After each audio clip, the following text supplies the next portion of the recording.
காட்டின் நெருக்கத்தில் ஒரு தென்றல் ஊதியது. விலங்குகள் வட்டமிட்டு கூடியிருந்தன. கவலுடன், ஆவின் இரவு, நம் எல்லாம் சிங்கனுடைய கட்டளையில் இருக்கிறது. ஏன் நாம் அடிமைகள் போல இருக்க வேண்டும்? ஆந்தை, நம் வாழ்க்கையை மாற்ற வேண்டிய நேரம் வந்தது. ஒரு திட்டம் போடலாமா? ஈரல், கண் குளிர்ந்த, சிங்கனுக்கு நேருக்கு நேராக எதிர்ப்பா? அது அபாயமாயிருக்கும். ஆமா, ஆனால் நம்மை சிங்கன் மதிக்க வைக்க வேண்டும். பயமின்றி இருக்கவே வேண்டும். அப்போது காட்டின் மன்னன் சிங்கம் அழகாக நடந்து வந்து குரல் எழுப்பினான்.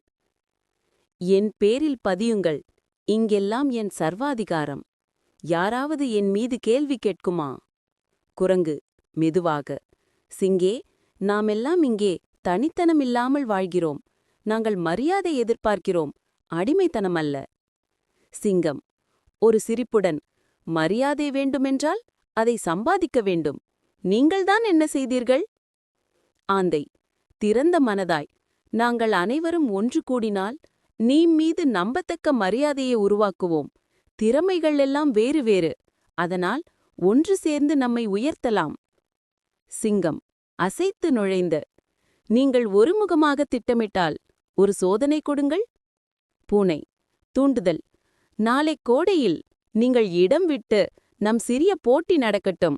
எண்கள், அறிவு, உதவி, யார் மகிழ்ச்சியோ அவன்தான் ஆட்சி. நாளை போட்டியில் விலங்குகள் சக்தியையும் புத்திசாலித்தனத்தையும் காட்டினார்கள்.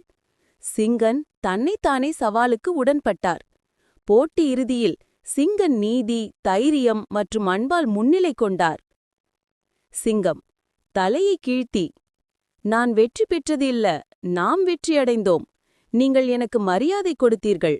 நானும் உங்களுக்கு பாதுகாப்பையும் சமனுரிமையையும் தருவேன். ஆமா, இப்போது நமக்கெல்லாம் இணைந்து வாழும் வாய்ப்பு இருப்பிருக்கிறது.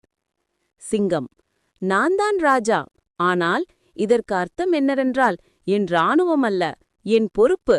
நான் உங்களை அடக்குவதற்காக அல்ல, உங்களை உயர்த்துவதற்காக இருக்கிறேன். காவியம் போல காட்டு அமைதி கண்டு விலங்குகள் கைகொட்டி புதிய அத்தியாயத்தை தொடங்கினன. இருளில் ஒரு ஒளி, மனதிலிருந்து கதைகள். வீடியோ பிடித்திருந்தால் லைக், கமெண்ட் அண்ட் சப்ஸ்கிரைப் செய்ய மறக்காதீர்கள். உங்கள் ஆதரவே எங்களுக்கு ஒளி.